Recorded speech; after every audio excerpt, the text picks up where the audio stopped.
The right to equal opportunity for people with disabilities can sometimes be hindered by practical issues, and the realization of that right enshrined in our Constitution can't be realized. For the South African Rugby Associate of the Year award winner, Deaf Rugby, they have a good understanding of this. Deaf Rugby Vice President Lauren Terras joins us now.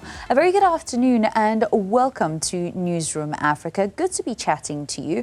You've been in your position for the last 2.5 years at Deaf Rugby. What are some of the challenges that you've noticed for the deaf community?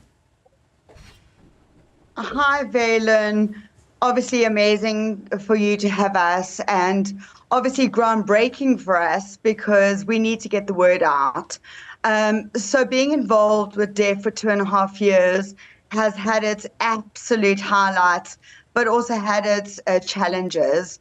So it's a big task to find players around the country that can play for us.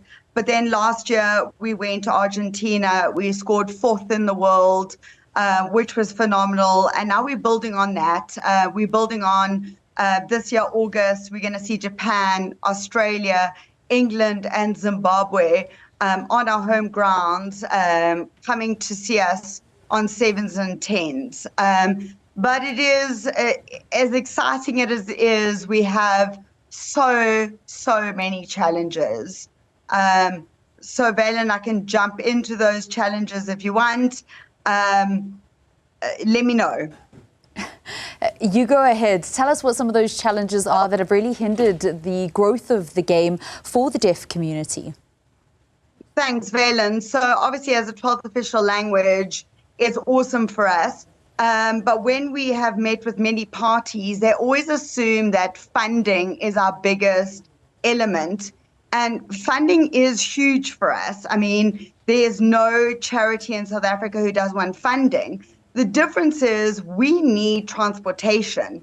And even if we had funding, our players can't get on a taxi. They can't get on a bus. They can't get on a train. They do not know where the stop is. They do not know how to talk to the guy at the taxi, for instance, or the bus. So our biggest problem is transport. How do we communicate that players can actually get to practice? Money is always going to be a massive thing, but our biggest thing is actually transportation. And how do we let these amazing players get there? You know, 4th in the world at Argentina World Cup last year, 2023.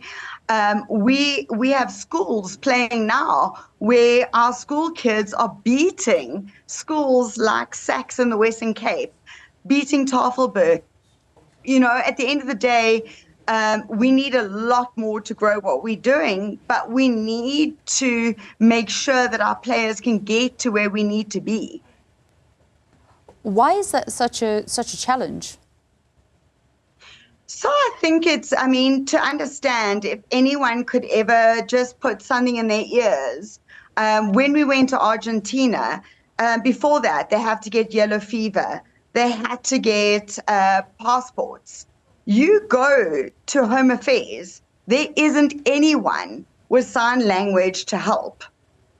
We got to got to the airport, and then when we were there, you have to go to the counter and to check them in. There's no one to do sign language.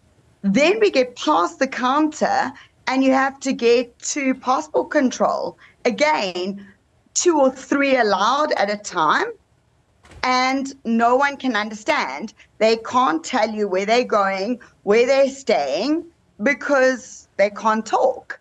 And so we can push along where we can, but these are some of the massive issues as deaf that we have to deal with. How do we even get on a plane to go overseas when the basics of what we're supposed to do is not easy? And that's just a microcosm of what else is happening in the broader deaf and hearing impaired community. Lauren Terras, thanks so much for your time here on Newzroom Afrika. She's the Vice President of Deaf Rugby, Stephen, and also calling for those decision makers to make it easier, not just for her players, but for the deaf community at large.